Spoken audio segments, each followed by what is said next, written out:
I've been a head football coach in the tackle football program for, I guess, 4 or 5 years. We lived near the West YMCA, and we enrolled our kids in some of the early programs when we were at the Y. I think my daughter first. I got to know some of the folks working there, particularly Brian Cavanaugh, who in many ways has inspired a lot of the work that I've done with the Y. But as my kids moved up through the ranks, my son started playing basketball and then football. They needed football coaches, so I volunteered to do it basically just as a dad.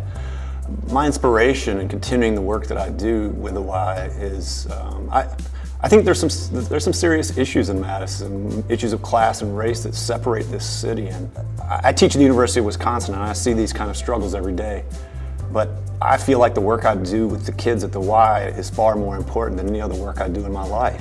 If I'm inspiring kids, then I think the most fulfilling part is that kids inspire me.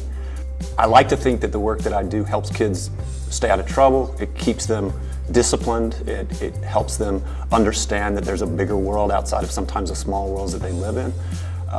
And I hope that at the very least, I can serve as a role model to some of those kids. I think the thing that's been most fulfilling for me is getting to know these kids over the last 5 years, watching them grow up into really successful young men, and having real hope for their futures as they move forward into high school.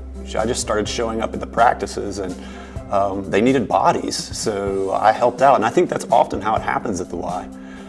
If you show up, if you show interest in being involved, you can get involved, and you'd be, remarkably amazed at how rewarding it can be. So just be there and let the people at the Y know that you're interested in helping out, and there's always room for everyone.